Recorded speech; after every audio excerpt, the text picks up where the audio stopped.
Hello दोस्तों। आज की वीडियो में मैं आपके लिए फॉरेस्ट कैबिन की 3 डरावनी कहानियां लेकर आया हूं, जिन्हें सुनकर आपके भी रोंगटे खड़े हो जाएंगे। तीनों कहानियां काफ़ी इंटरेस्टिंग हैं और एंड तक ज़रूर सुनना। और अगर ये स्टोरीज पसंद आएं तो इस वीडियो को लाइक ज़रूर करना, और अगर अभी तक चैनल सब्सक्राइब नहीं किया है तो चैनल भी सब्सक्राइब कर लेना। कमेंट सेक्शन में हाइप का ऑप्शन दिख रहा हो तो अपने कीमती हाइप पॉइंट्स भी ज़रूर देना। आपके इस छोटे से सपोर्ट से हमारी वीडियो को रीच मिल सकती है। कमेंट्स में अपना फीडबैक और सजेशंस भी ज़रूर दें। तो चलिए शुरू करते हैं आज की पहली कहानी।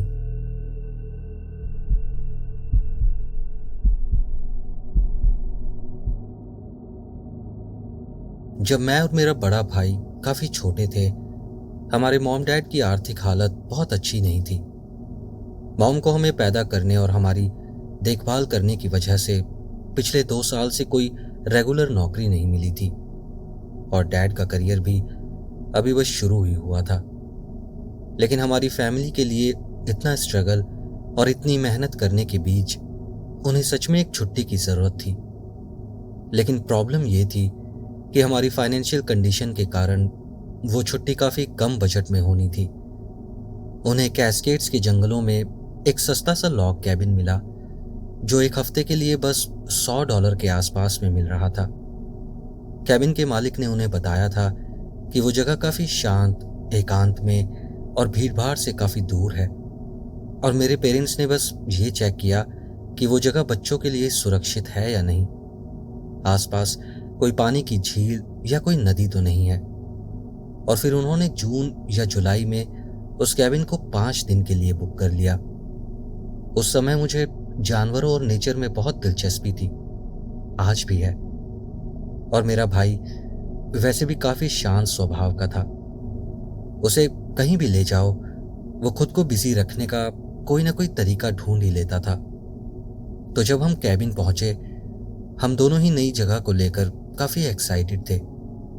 चाहे हमें एक छोटे पुराने से एक कमरे वाले कैबिन में एक ही बिस्तर शेयर करना पड़े, हमें कोई फर्क नहीं पड़ता था कि जगह कितनी छोटी है या जंगल के बिल्कुल बीचों बीच है। उस उम्र में वो हमें एक असली एडवेंचर जैसा लगता था। प्रकृति में इतने गहरे डूब जाना मेरे लिए तो बहुत रोमांचक था। हम लोग वहां दोपहर में पहुंचे थे। मुझे याद है, मैं मॉम के साथ कैबिन के आसपास दौड़ रहा था, और फिर वो मुझे और मेरे भाई को लेकर आसपास के इलाके में घूमने निकल पड़ी। रात को डैड ने स्टोव पर उन ग्रोसरीज से डिनर बनाया जो हम साथ में लाए थे। फिर हम लोग बोर्ड गेम्स खेलते रहे जब तक सोने का टाइम नहीं हो गया। पहला दिन बिल्कुल नॉर्मल था, कोई दिक्कत नहीं हुई थी। लेकिन रात में मुझे लगा कि कुछ गड़बड़ है। मैं आधी रात को जागा और मैंने देखा डैड बिस्तर पर नहीं थे। वो दरवाजे के पास वाली छोटी सी खिड़की के पास खड़े थे। मॉम बिस्तर पर बैठी हुई थी और धीमी आवाज में उनसे कुछ फुसफुसा रही थी। मेरा भाई गहरी नींद में सोया हुआ था। मैंने मॉम से पूछा, क्या हुआ, डैड वहां क्यों खड़े हैं?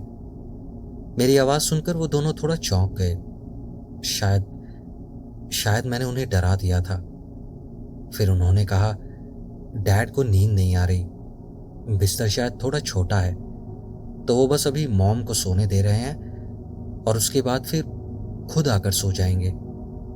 मुझे वो बात थोड़ी अजीब लगी, क्योंकि बिस्तर तो मुझे बड़ा लग रहा था। लेकिन उस उम्र में बच्चे तो माँ बाप की बात मान ही लेते हैं। तो वो दोनों अंधेरे में धीरे धीरे बातें करते रहे, और मुझे उनकी वो फुसफुसाहट सरप्राइजिंगली बहुत सुकून देने लगी, और मैं धीरे धीरे वापस नींद में चला गया। अगली सुबह मॉम डैड टेबल पर बैठे किसी चीज को लेकर काफी परेशान लग रहे थे। मेरी उम्र छोटी थी, लेकिन मुझे समझ आ गया था कि कुछ तो गड़बड़ है। लेकिन मैं तो अभी छुट्टियों को लेकर एक्साइटेड था, खासकर बाहर जाकर जंगली जानवरों को देखने के लिए। मैंने पूछा, क्या मैं बाहर खेल सकता हूं? उन्होंने कहा, हाँ, लेकिन बस इतना दूर जाना कि तुम्हें खिड़की दिखती रहे, और अगर तुम्हें खिड़की ना दिखे तो मतलब तुम बहुत दूर चले गए हो, और तुम्हें तभी कैबिन के पास आना होगा। मैंने उनकी बात मानी और मैंने कैबिन का दरवाजा खोला और बाहर बरामदे के किनारे देखा। वहां एक छोटा सा खिलौना पड़ा था। वो एक छोटे से आदमी के आकार का था और वो शायद लकड़ी का बना हुआ था, सफेद लकड़ी का। मैंने उसे उठाया और मैं उससे खेलने लगा, घास में दौड़ाता, लकड़ी के टुकड़ों पर छलांग लगवाता। और फिर अचानक मैंने एक और वैसा ही खिलौना देखा। वो हमारी कार के बोनट पर रखा हुआ था। मैं भागकर उसे भी उठा लाया और अब मेरे पास खेलने के लिए 2 छोटे छोटे लकड़ी के पुतले थे। तभी मेरा भाई बाहर आया। वो मुझसे बड़ा था और उस समय मॉम डैड के मूड को ज्यादा जल्दी समझ जाता था। उसने कहा, मॉम डैड परेशान या दुखी लग रहे हैं। वो बात सुनकर मुझे भी बुरा लगा, क्योंकि वो तो हमारी मस्ती करने वाली छुट्टी होनी थी, एक एडवेंचर होना था जैसा उन्होंने कहा था। और ये पता लगने के बाद मेरे लिए खेलना थोड़ा मुश्किल हो गया था। लेकिन फिर भी मैंने अपने भाई को अपने नए खिलौने दिखाए और उसे साथ में खेलने को कहा। मैंने उसे अपने में से एक छोटा आदमी दे दिया, लेकिन वो दूसरे वाले से भी खेलना चाहता था। और फिर हम दोनों में वही बच्चों वाली नोकझोंक शुरू हो गई। उसने मेरा खिलौना छीनने की कोशिश की। मैं रोने लगा और मेरी आवाज सुनकर मॉम डैड बाहर दौड़ कर आए। मुझे अच्छे से याद है, वो दौड़ कर आए थे, लेकिन उनके चेहरे पर कोई खास घबराहट नहीं दिखी। लेकिन सालों बाद उन्होंने हमें बताया कि उस समय मेरे रोने की आवाज ने उन्हें बहुत डरा दिया था, खासकर उससे पिछली रात जो हुआ था उसके बाद। उन्होंने पूछा हम किस बात पर लड़ रहे थे, और तभी उन्हें वो छोटे छोटे सफेद पुतले दिखे जिनसे हम खेल रहे थे।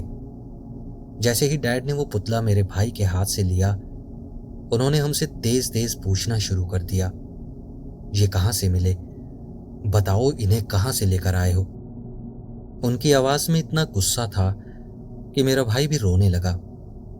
फिर उसने मेरी तरफ इशारा करके कहा, इसने ढूंढे थे।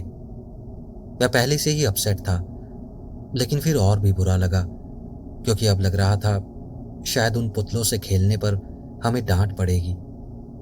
मैंने मॉम डैड को ठीक ठीक बताया कि मुझे वो चीज कहाँ मिली थी, कि वो बस वहीं पड़ी थी, और मैंने उन्हें ना तो चुराया था ना ही किसी और बच्चे से लिया था।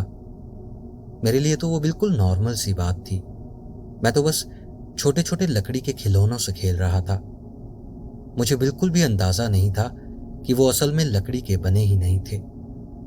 अगली बात जो मुझे याद है वो ये है कि मॉम डैड हमें जल्दी जल्दी कैबिन के अंदर ले गए।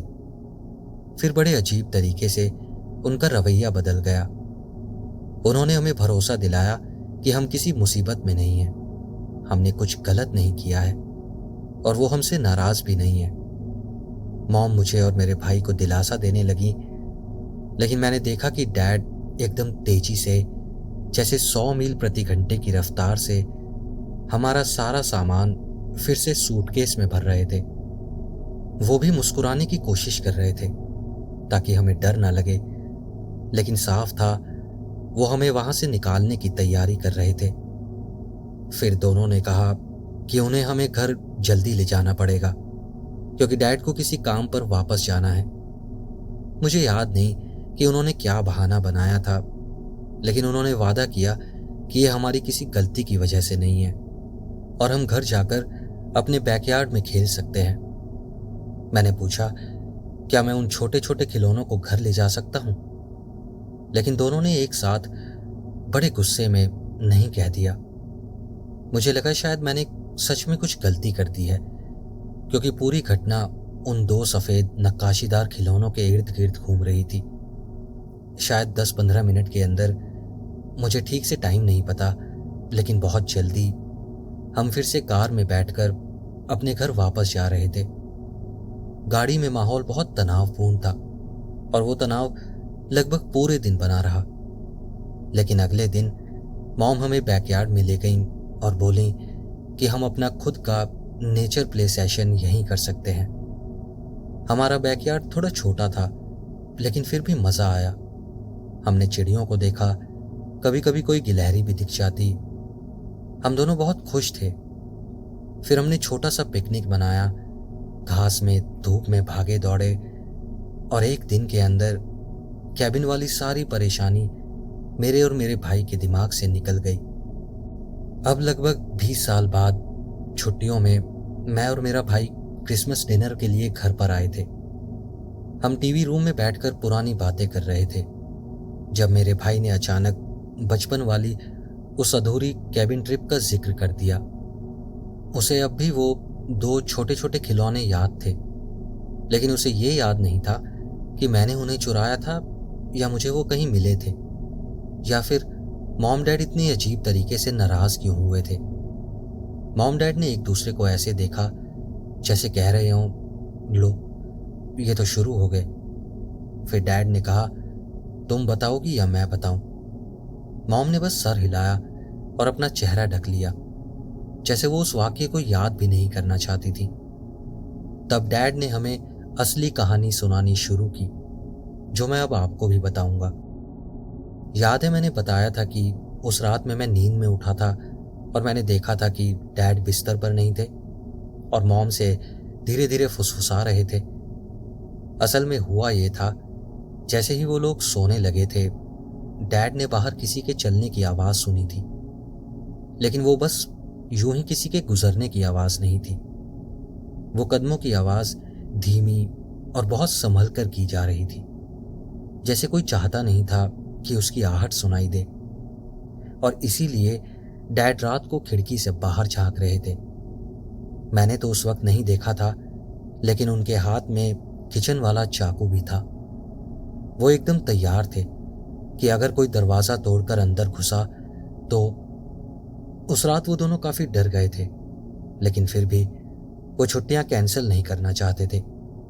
आखिरकार वो ट्रिप उन्होंने ही प्लान की थी और उसकी उन्हें बहुत जरूरत थी। तो उन्होंने तय किया कि एक और रात रुकेंगे ताकि देख लें कि कहीं ये बस कोई बच्चे की शरारत तो नहीं है। लेकिन फिर अगले दिन वो छोटे पुतलों वाली घटना हो गई। याद है, मैंने बताया था वो ऐसे लग रहे थे जैसे लकड़ी से तराशे गए हों, लेकिन उनका रंग फीका, लगभग सफेद था। असल में वो लकड़ी के नहीं थे। डैड ने उन्हें तुरंत पहचान लिया था। वो हड्डी से बने हुए थे। मैं ये दावा नहीं करूंगा कि कौन सी हड्डी थी या किस जानवर या भगवान न करे किसी इंसान की थी, लेकिन डैड इतने समझदार थे कि उन्होंने हड्डियों का टेक्सचर पहचान लिया था। उनका अंदाजा था कि पिछली रात जो कोई बाहर घूम रहा था, शायद वो ही उन्हें छोड़ कर गया था, शायद चेतावनी के तौर पर या किसी काले जादू के लिए। आखिर कौन रात के बीच किसी के दरवाजे पर हड्डी के बने खिलौने तोहफे में छोड़कर जाता है? इसलिए वहां रुकने की बजाय उन्होंने तय किया कि तुरंत निकल जाना बेहतर है। डैड का कहना था कि अगर वो कोई कैबिन के पास घूमने वाला तो वो उससे निपट लेते, लेकिन जो आदमी हड्डी से चीजें बनाकर किसी के दरवाजे पर छोड़ सकता है, उससे भिड़ना बेवकूफी है। और मेरे हिसाब से वो एक समझदारी भरा फैसला था, और मैं उनकी उस मुश्किल लेकिन सही चॉइस की इज्जत करता हूं। आजकल 90% हॉरर फिल्मों में बेवकूफ लोग साइंस मिलने के बाद भी वहीं रुकते हैं जहां उन्हें नहीं होना चाहिए। लेकिन असल जिंदगी में जब आपके बच्चे आपके साथ हों तो सोचने का समय नहीं होता। ऐसी हालत में बस तुरंत वहां से निकलो और पीछे मुड़कर मत देखो।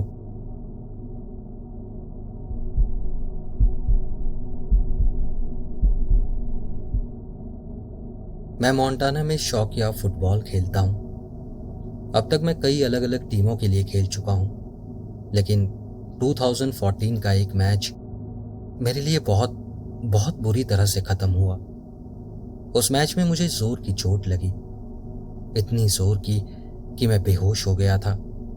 और जब मुझे होश आया और मैंने हिलने की कोशिश की तो मेरी जिंदगी का सबसे भयानक दर्द मेरी टांग में ऊपर की तरफ बिजली की तरह दौड़ गया। मेरे अगल बगल खड़े लोग जिस तरीके से देख रहे थे, उन्हें देखकर मुझे समझ आ गया था कि मेरी चोट बहुत गंभीर है। लेकिन मुझे ये नहीं पता था कि वो इतनी गंभीर है कि उसे ठीक होने में पूरा 1 साल लगने वाला है। मेरी टीबिया बोन मांस को फाड़ते हुए बाहर निकल आई थी। मतलब मुझे तुरंत सर्जरी में ले जाना जरूरी था, वरना शायद मेरी टांग काटनी पड़ जाती। जब मेरी सर्जरी खत्म हुई तो मुझे फिर से खड़े होने के लिए काफी लंबा और मुश्किल रिहैब करना पड़ा। उस दौरान मेरा वजन काफी बढ़ गया था और मैं कुछ समय के लिए पेन किलर्स का आदी हो गया था। करीब 6-7 महीनों में मैं पूरी तरह से बदल चुका था। वो शायद मेरी जिंदगी का सबसे निचला दौर था। मुझे पता था कि फुटबॉल में वापसी अब आसान नहीं होगी, इसलिए मेरा पहला लक्ष्य था अपना वजन कम करना और टांगों में फिर से ताकत लाना, ताकि मैं फिर से कड़ी ट्रेनिंग कर सकूं। लेकिन समस्या ये थी, मुझे जिम में वापस जाने में शर्म महसूस होती थी। जानता हूं ये सिर्फ मेरे दिमाग में था, पर उस समय वो एहसास मेरे लिए बहुत डिफिकल्ट था। फिर मैंने सोचा एक अलग तरह की एक्सरसाइज ट्राई करता हूं, हाइकिंग ट्राई करता हूं। और हाइकिंग के लिए मेरी पसंदीदा जगह बनी Beaverhead Deerlodge National Forest का एक खास ट्रेल, जो मेरे होम टाउन से लगभग 30 मील दक्षिण में है।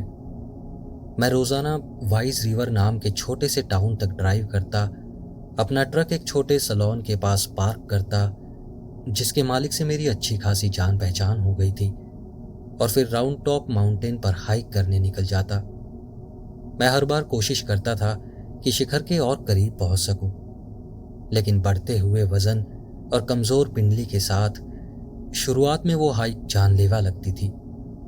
एक बार तो मैं ट्रेल के किनारे एक लकड़ी के लट्ठे पर बैठा हुआ पेन किलर निकल रहा था और बहुत ज्यादा डिमोटिवेटेड फील कर रहा था। तभी मैंने ट्रेल के काफी ऊपर देखा।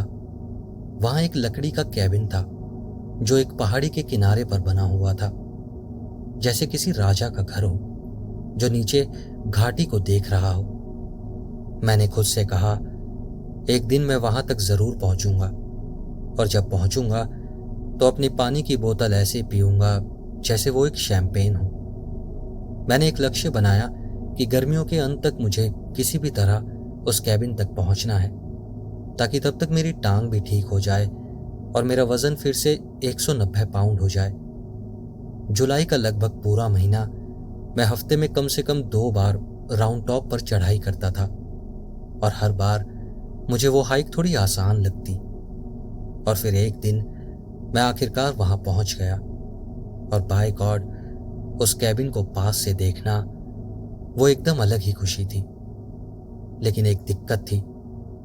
कैबिन तक पहुंचते पहुंचते मेरी पानी की बोतल पूरी खाली हो चुकी थी। अब गाड़ी तक वापस जाने में कम से कम 1 घंटा लगता, तो मैंने सोचा क्यों न चलकर कैबिन देख ही लूं।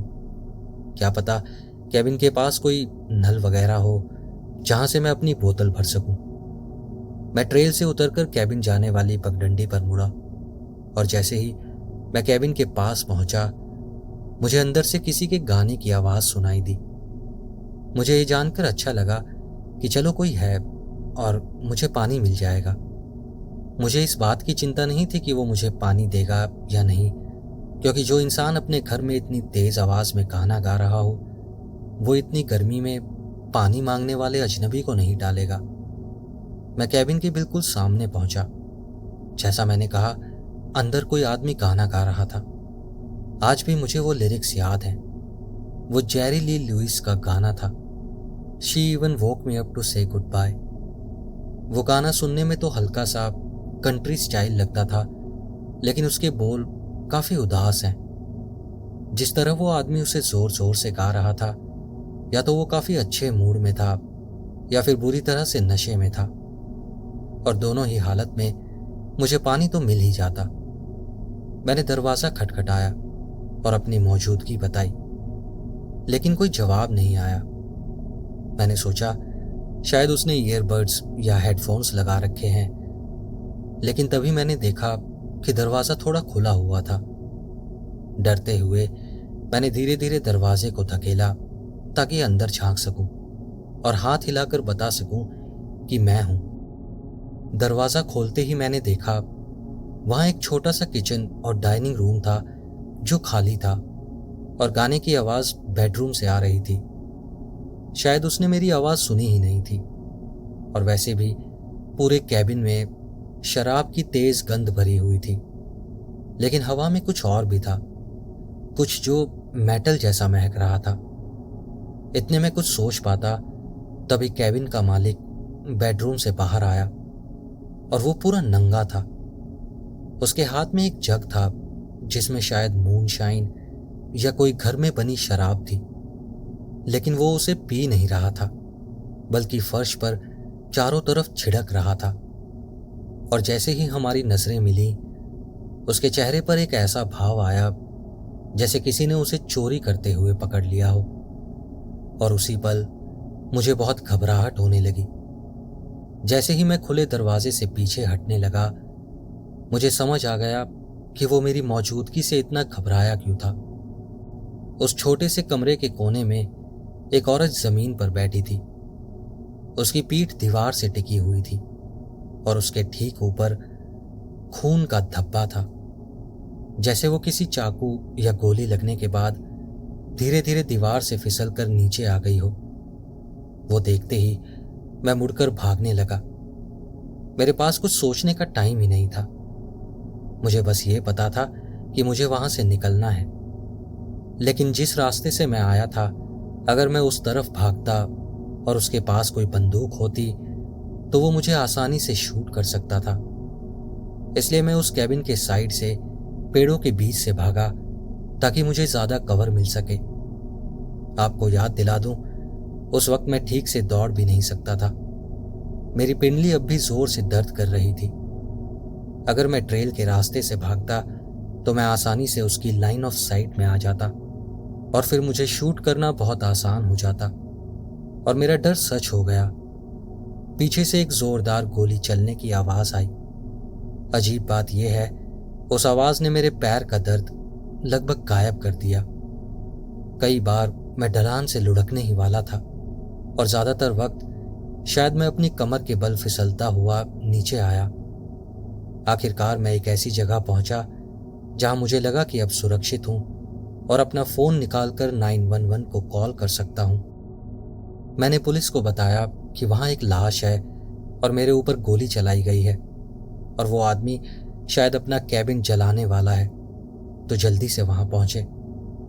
लेकिन राउंड टॉप जैसी खड़ी पहाड़ी पर जल्दी पहुंचना आसान नहीं है। और जब तक पुलिस वहां पहुंची, मेरा अंदाजा है कि कैबिन पूरी तरह से जल चुका था, क्योंकि जब मैं अपनी कार तक हाइक करके वापस आया तो वहां से निकलता हुआ धुआं साफ दिखाई दे रहा था।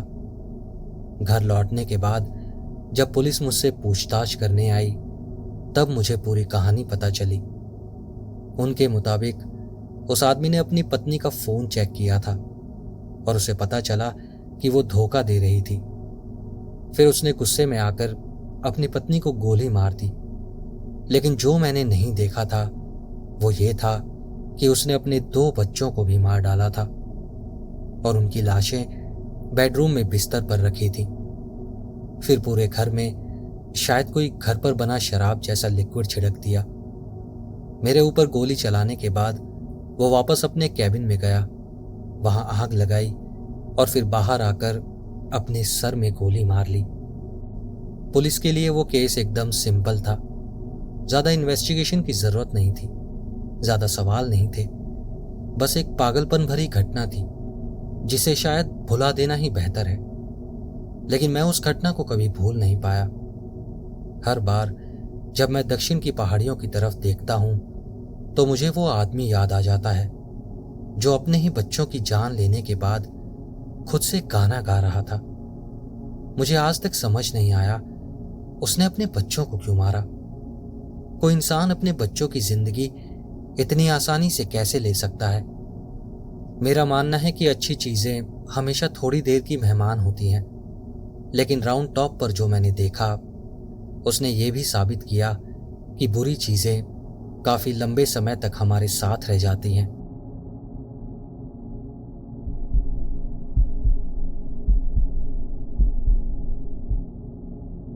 मेरी जिंदगी के सबसे बुरे दिनों में से एक तब शुरू हुआ जब मुझे और मेरे हाइकिंग पार्टनर को जंगल के बीच में एक पुराना टूटा फूटा हंटिंग कैबिन दिखा। वो इतना जर्जर लग रहा था कि हम दोनों को लगा कि उसमें सालों से कोई नहीं रहता होगा। तो हमने सोचा चलो थोड़ा एक्सप्लोर कर लेते हैं और फिर वापस उसी ट्रेल पर चल पड़ेंगे जिस पर हम हाइक कर रहे थे। हम अंदर गए, इधर उधर देखने लगे, लेकिन तभी पता चला कि वो जगह उतनी भी वीरान नहीं है जितनी दिख रही थी। कैबिन का स्टोव शायद पिछले 24 घंटों में इस्तेमाल हुआ था, क्योंकि उसमें अब भी जलती लकड़ी जैसी गंध आ रही थी और इधर उधर कुछ खाने के रैपर भी बिखरे हुए थे। साथ में कुछ खुले हुए फर्स्ट एड के पैकेट्स भी पड़े थे। मतलब कोई ना कोई हाल ही में यहां जरूर था। तो अब और अंदर घुसने का रिस्क लेने के बजाय हमने सोचा वहां से निकल जाते हैं, कहीं कैबिन का मालिक वापस आकर हम पर गुस्सा ना हो जाए। लेकिन तभी हमें एक बहुत धीमी सी आवाज सुनाई दी, कुछ ऐसी जैसे कोई इंसान बोल रहा। मैंने अपने दोस्त की तरफ देखा और हम दोनों वहीं रुक गए और कान लगाकर सुनने लगे। तभी साफ साफ एक आवाज आई, हेल्प मी। वो आवाज सुनकर हमारे पैरों तले जमीन खिसक गई।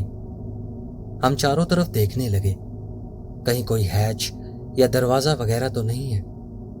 फिर हमने बाहर आकर देखा और हमें एक रूट सेलर का दरवाजा दिखा। रूट सेलर मतलब जमीन के नीचे लकड़ी का एक ऐसा स्ट्रक्चर जहां फल और सब्जियों को स्टोर करा जाता है। हमने उसे खोला तो उसके अंदर एक आदमी था। वो पूरा खून से लथपथ था। उसकी टांग पर शायद गोली या चाकू का घाव था। मैंने उससे पूछा, तुम्हारे साथ क्या हुआ? उसका जवाब मेरी जिंदगी का सबसे डरावना जवाब था। उसने बस इतना कहा, तुम्हें मेरी मदद करनी होगी क्योंकि वो वापस आने वाला है। बाय गॉड, वो एकदम हॉरर मूवी जैसा सीन था। वो एक ऐसा पल था जब आपको एहसास होता है कि आप एक बहुत बड़ी मुसीबत में फंस गए हैं। बस फर्क ये था कि इस बार मूवी के मेन कैरेक्टर्स हम ही थे, लेकिन वो कोई फिल्म नहीं थी, वो हकीकत थी और हमें बिल्कुल भी नहीं पता था कि आगे क्या करना है। हम उससे बार बार पूछते रहे, कौन वापस आएगा और ये सब किसने किया है, लेकिन वो बस गिड़गिड़ाता रहा कि उसे सेलर से बाहर निकालो। लेकिन वो ये नहीं बता रहा था कि वो किससे डर रहा है और उसकी ये हालत किसने की है। हमने उसे ऊपर निकाला। उसका एक हाथ मेरे कंधे पर, दूसरा मेरे दोस्त के कंधे पर डालकर उसे सहारा देकर ट्रेल पर वापस ले जाने लगे। जहां से हमने हाइक शुरू की थी, अब हम वापस उसी डायरेक्शन में जा रहे थे। जिस किसी ने भी उसे गोली मारी थी या चाकू घोंपा था, उसने हमारा पीछा नहीं किया। लेकिन भगवान कसम, मैं पूरे रास्ते पीछे देखता रहा। मुझे ऐसा लग रहा था कि कहीं कोई पागल आदमी हाथ में मशीटी लिए जंगल से निकलकर हम पर हमला कर देगा। आखिरकार मेन रोड पर पहुंचकर हमने एक ट्रक को रुकवाया और वो ड्राइवर भी काफी अच्छा इंसान था। उसने उस घायल को अस्पताल ले जाने में देरी नहीं की, जबकि उसका खून उसके ट्रक की सीटों पर लग गया था। बाद में पता चला वो आदमी बच गया था और जिसने उस पर हमला किया था वो उसका हंटिंग पार्टनर था, जो किसी बहस के बाद अचानक पागल हो गया था। अब ये सोचकर ही पागलपन लगता है कि कोई अपने दोस्त के साथ ऐसा कैसे कर सकता है। लेकिन शायद दुनिया में इससे भी अजीब चीजें होती हैं। किसी भी हाइकिंग ट्रिप पर यह मेरा अब तक का सबसे डरावना अनुभव है और मेरे दोस्त का भी यही कहना है। लेकिन वो लाइन कि वो कभी भी वापस आ सकता है, मैं कभी नहीं भूल सकता। उसमें कुछ ऐसा था जो मेरे रोंगटे खड़े कर देता है। जब हम उसे ले जा रहे थे, मैं सचमुच डर के मारे कांप रहा था और मैं कभी कभी सोचता हूं कि अगर हम थोड़ी देर पहले या बाद में वहां पहुंचते तो शायद वो आदमी भी हमारे साथ वैसा ही करता जैसा उसने अपने दोस्त के साथ किया था। दोस्तों, अगर आपको ये स्टोरीज अच्छी लगी हो तो इस वीडियो को लाइक ज़रूर करना और हाइप करना मत भूलना। और अगर आप ऐसी ही और कहानियां सुनना चाहते हैं तो स्क्रीन पर दिख रही वीडियो पर क्लिक करें। मिलते हैं अगले ट्यूसडे ऐसी ही और कहानियों के साथ। नमस्कार।